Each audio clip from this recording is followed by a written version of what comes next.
Okay. Righto, so the question is, do legumes in a multi-species mix contribute much to the wider community and other species? Correct. Or are they just producing nitrogen for themselves?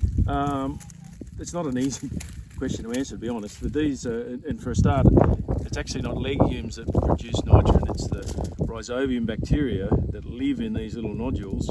They get fed by the carbon exudates out the roots, and then those nitrogen-fixing bacteria form nodules which the plant can then access. And there's So the nitrogen is coming from where?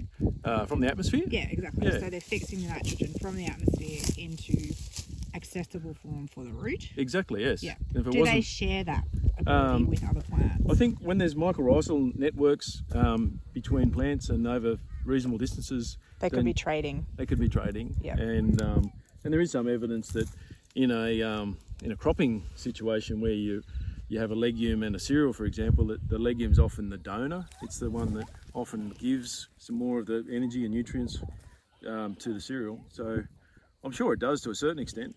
But the legumes, the amount of nitrogen that rhizobia can fix is related to the biomass of the legume. So the bigger the biomass, the more root exudates and the more... Okay, so that leads to my next question, which is why sunhep's so effective, because it's got a big biomass on top of the soil.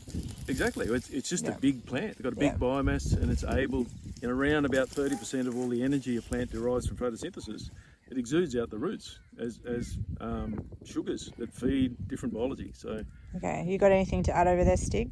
No, I agree with that. I would think the longer that the stand is in the ground and undisturbed by cultivation and other disturbances, the more chance you have of setting up a mycorrhizal network between varying plants. And then there would be, once that's set up, I reckon there would be some carbon. There's carbon trading, moisture trading, and there's probably nitrogen trading. all the sharing of the nutrients Yeah. and things too. Agreed, yeah. The other thing about it is that the legume, because of its relationship with the bacteria, is its carbon to nitrogen ratio in its dry matter that it produces above the ground and below the ground is higher. So that adds to the nitrogen that's cycling through the whole ecosystem of the soil. So yes, it would. Sharing. In a way, it's sharing. It might not be directly sharing, but it is sharing. Yeah. A little bit hard to see, but there's nodules on that lucerne plant as well. And that's why a plant like lucerne's something good to have in a mix, because it's a perennial.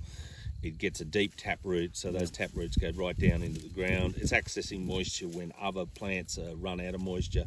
So therefore it's still feeding, it's still photosynthesizing, therefore those nutrients that the plant's getting is moving through the soil.